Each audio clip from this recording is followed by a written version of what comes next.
Hola amigos, selamat datang kembali di Remis Review. Dan di video kali ini kita akan melanjutkan part kedua dari serial Tales of Demon and God. Tanpa berlama-lama lagi, kita langsung aja. Tapi sebelum mulai, kita intro dulu.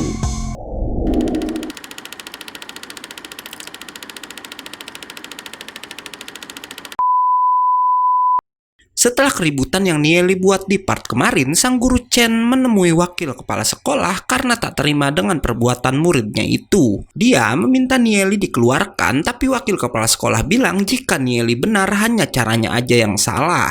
Dan untuk jalan keluarnya, sang wakil kepala sekolah pun berniat memindahkan sang guru ke kelas lain. Tapi Chen Xiu menolak karena katanya 2 bulan lagi ada tes kemampuan jiwa, dan dengan itu ia mengancam kalau Nieli nggak berhasil naik ke level perunggu maka anak itu akan dikeluarkan.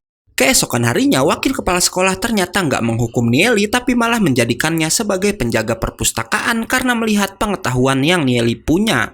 Nieli lalu mengeluarkan 6 kristal jiwa yang udah dia beli untuk teman-temannya agar mereka bisa mengecek kekuatan jiwa masing-masing. Duze jadi orang pertama yang mencoba dan ia mempunyai kekuatan petir api atau disebut Thunderbolt. Nieli pun memberikan cara pada Duze untuk melatih tekniknya di mana katanya 9 langkah awal akan mudah dilalui tapi 3 langkah akhir bergantung pada keberuntungan Duze sendiri. Lu Piao jadi orang kedua yang mencoba melihat kekuatan jiwanya tapi ternyata Lu Piao yang gak berbakat tak mempunyai kekuatan apapun. Melihat itu, Nieli pun berkata jika ia akan memberikan teknik bernama Chao Spirit pada Lu Piao. Nieli pun lalu mengetes kekuatan jiwanya sendiri, tapi ternyata kekuatannya bahkan lebih lemah dari milik Lu Piao. Walau begitu, Nieli yang emang berasal dari masa depan udah tahu harus melakukan apa. Ia berniat bermeditasi menggunakan teknik Heavenly God yang katanya bisa membuat Nieli menguasai semua atribut. Nieli pun mulai bermeditasi di dalam perpustakaan dan dengan begitu teman-temannya pun lalu mengikutinya. Setelah cukup lama bermeditasi, Duze merasa jika kekuatan jiwanya udah mencapai 87 poin dan untuk naik ke level perunggu mereka semua membutuhkan 100 poin. Nieli bilang selesai latihan mereka harus mengkonsumsi eliksir agar cepat naik ke level perunggu. Tapi teman-teman Nieli berkata kalau harga eliksir sangatlah mahal dan mereka nggak akan mampu membelinya. Mendengar itu, Nieli bilang ia akan mencari uangnya seorang diri sementara semua temannya diminta untuk tetap berlatih. Saat akan pergi, Nieli pun gak sengaja melihat Ziun yang sedang belajar teknik pola sihir.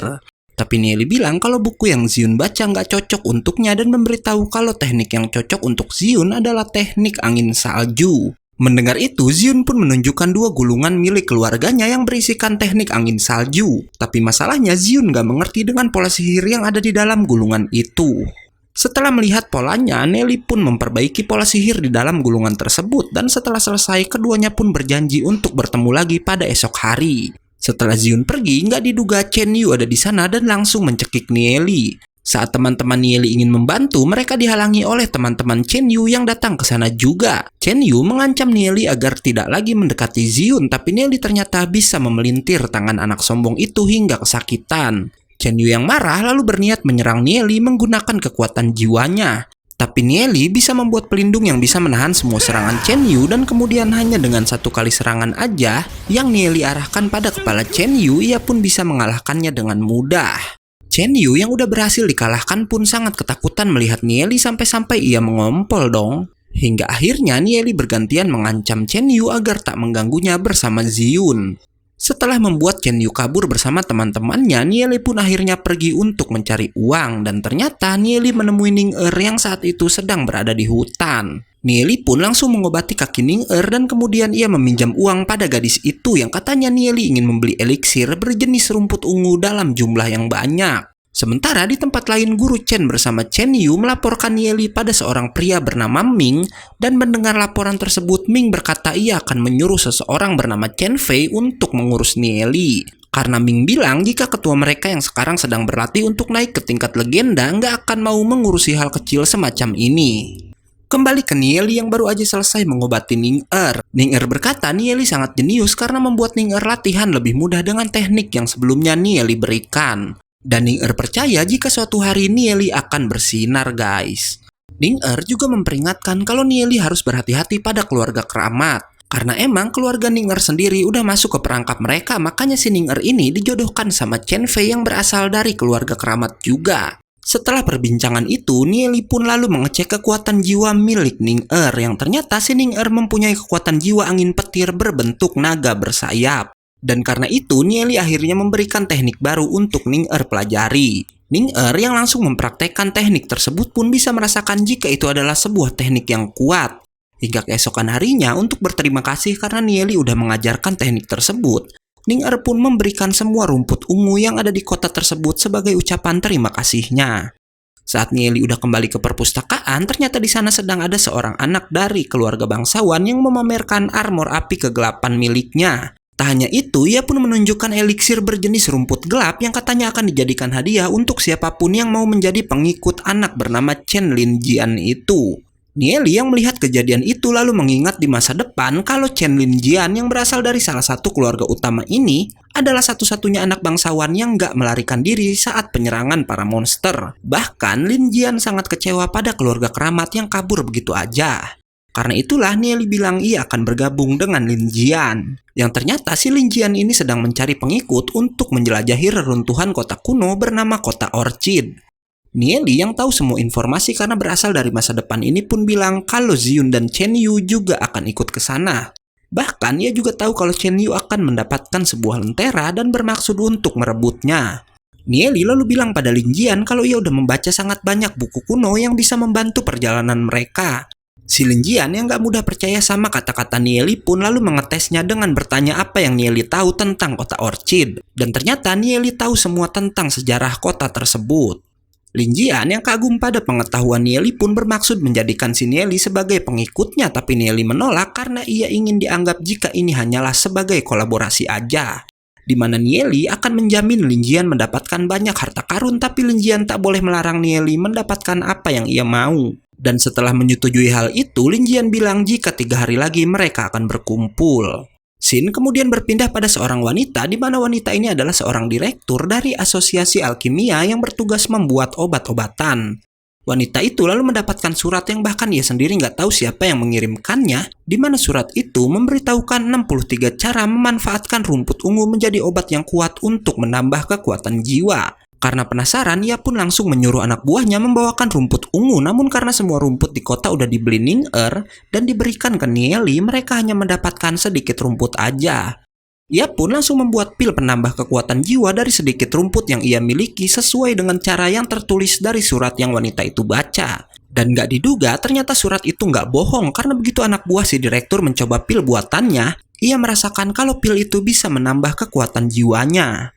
Scene lalu berpindah pada Nieli dan semua temannya yang sedang melatih fisik mereka dengan berlari sambil membawa keranjang yang diisi pemberat. Saat sampai di kota, mereka nggak sengaja bertemu sama seorang pria yang ditugaskan si direktur untuk mencari rumput ungu. Pria itu bilang jika ia akan membayar 30 koin untuk 1 kilo rumputnya, tapi Nieli bilang belum saatnya mereka menjual rumput ungu yang mereka miliki. Yang ternyata si Nieli ini adalah orang yang udah ngirim surat rahasia ke direktur dengan maksud orang-orang bisa tahu kalau rumput ungu yang selama ini dianggap nggak berharga sebetulnya mempunyai banyak manfaat untuk menaikkan kekuatan jiwa. Dan karena saat ini rumput itu langka karena semua rumput udah Ning-Er beli, membuat harga rumput ungu semakin melonjak. Dan bener aja harga rumput ungu pun terus naik menjadi 100 koin per kilo, bahkan keluarga keramat rela membayar 300 koin untuk 1 kilo rumputnya. Membuat Nieli yang menjual 10.000 kilo rumput yang ia punya auto kaya dan bisa membelikan kelima temannya pil tingkat tinggi. Di mana satu pil itu berharga 6.000 koin dan Nieli bisa memberikan masing-masing temannya 10 pil tingkat tinggi. Setelah mengkonsumsi pil itu, Nieli pun mengajak teman-temannya bermeditasi dan Duze sebagai anak paling berbakat di antara mereka pun kini udah mencapai tingkat perunggu. Nieli sangat senang melihatnya walau ia sendiri mengaku kalau dirinya lebih lambat naik tingkat ketimbang semua temannya. Setelahnya, Nieli pun pergi menemui Ziun untuk memenuhi janji mereka sebelumnya. Nieli langsung mengecek kekuatan jiwa Ziun yang mempunyai kekuatan angin salju yang berbentuk Phoenix S, di mana Nieli bilang itu adalah kekuatan yang langka. Lagi-lagi Nieli mengajarkan teknik meditasi yang cocok dengan kekuatan jiwa Ziun. Dan seperti semua teman yang udah Nieli ajarkan, Ziun pun bilang kalau teknik yang diajari Nieli lebih hebat dari teknik yang diajarkan keluarganya. Nggak diduga si Chen Yu lalu datang ke sana dan lagi-lagi memperingatkan Nieli agar tidak mendekati Ziun. Bahkan si Chen Yu bilang kalau ia ini tahu semua tentang Ziun. Mendengar itu, Nieli yang nggak mau kalah lalu bilang kalau ia tahu jika Ziun punya tanda lahir berbentuk kupu-kupu di dadanya. Yang tentu aja mendengar itu Ziun marah karena mengira Nieli udah pernah mengintipnya. Tapi si Ziun berpikir lagi, Nieli kan nggak mungkin mengintip ke rumahnya karena Ziun ini ternyata adalah anak raja kota yang tentu aja rumahnya dijaga dengan sangat ketat. Keesokan harinya, Nieli yang resah karena Ziun nggak datang menemuinya pergi ke sebuah toko senjata. Ia pun tertarik untuk membeli sebuah armor level perunggu yang ada di sana. Tapi si pedagang merendahkan Nieli yang katanya nggak mungkin bisa membeli armor seharga 500.000 tersebut. Tapi setelah Nieli menunjukkan semua uang hasil keuntungan menjual rumput ungu, pedagang itu pun langsung membungkus armornya untuk Nieli. Tak hanya armor itu, Nieli pun lalu membeli banyak barang lain dan sebuah cincin ruang yang bisa menyimpan semua barang yang ia beli tadi. Nieli pun langsung memakai sarung tangan dari armornya dan kemudian meninggalkan toko. Tapi tanpa ia sadari, ternyata Chen Yu dan semua temannya mengikuti Nieli lalu part 2 pun berakhir. Oke, karena videonya udah habis, gue Ega undur-undur dan Remis Review pamit.